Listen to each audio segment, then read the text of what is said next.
What is going on, guys, and welcome back to our channel. Today marks day 2 of our van build.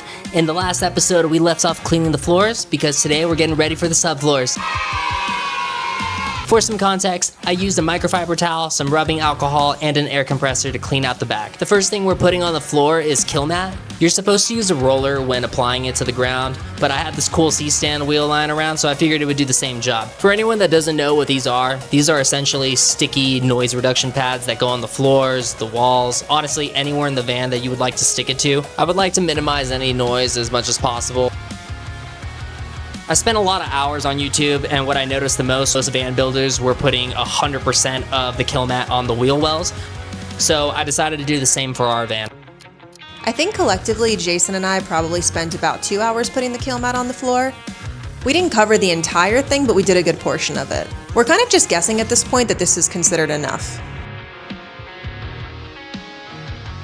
I did not know how sticky these pads were until they were all over my hands.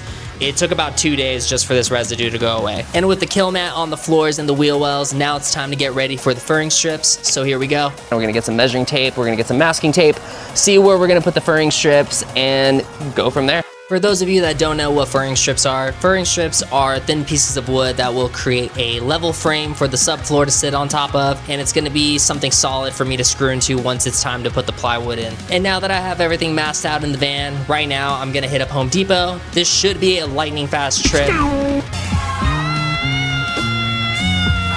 I also figured it would be a cool time to tell you guys which cameras I'm using. For my main camera, I'm using an Osmo Pocket 3, and for this specific build, I really wanted to get some cooler shots, so I also picked up an Action 6 and a Nano from DJI. Aside from picking up the 2x2s, I also picked up some Kills water-based paint. This is gonna keep the wood dry in the future from any sort of water leaks. And before I cut any wood, I double check where the strips are gonna be. You can see me absolutely cheesing right here.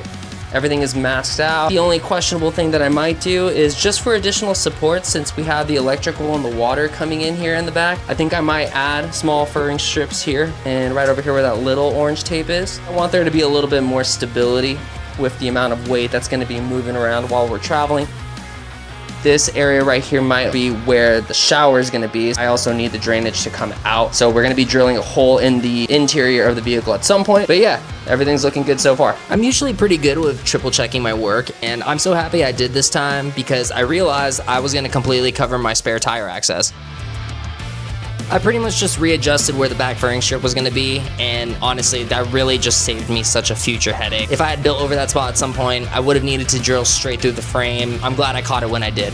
I know I fell a little behind explaining this, but here's why I went with 2x2s for the furring strips. I wanted to make sure I was always drilling into wood and not drilling accidentally into the metal of the van. We honestly don't know exactly what's underneath the floor, and the last thing I wanted to hit was a gas line or something equally as important. This is literally our first time building a home on wheels, and I figured this would be the safest route.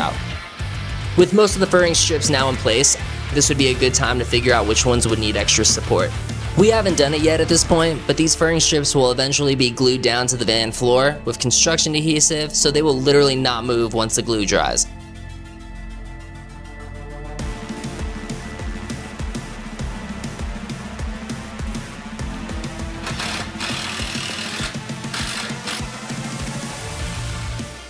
So we didn't get the video, but Angelique just helped me flip this entire framework up. It's gonna be important for us to make sure that we literally coat this entire thing with the Kills original paint. And once that's done, drying on this side, we'll lay it back down so I can do the top side, and then we'll be able to do the foam. We'll be able to start cutting out the subfloor, hopefully tomorrow. I'm excited. This is looking so sick so far. This is literally the size of the brush that we're gonna be using. Oh, hell no, man. Pretty freaking crazy, huh? We'll be here all night. So funny enough, I actually did start painting with that tiny brush. I honestly don't know what I was thinking. After a few strokes, I realized this was gonna take forever. So I ended up calling my family since they live close by, and thankfully enough, they actually had an extra foam roller laying around. I really didn't want to go back to Home Depot if I didn't need to. Plus, it was already getting later in the day, and I really wanted to get this frame painted before it got dark. And now that the frame is painted, we're just gonna let it dry overnight. It actually came out really well, so for the time being, the rest of the work will continue on tomorrow, but I'm stoked that this is done.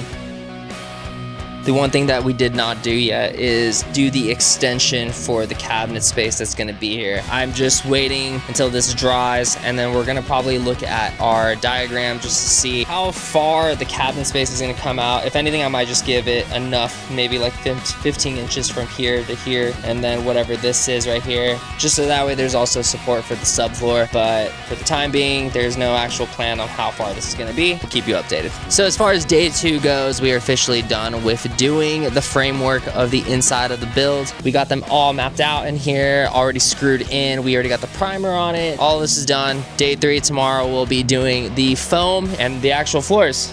So yeah, we'll see you then.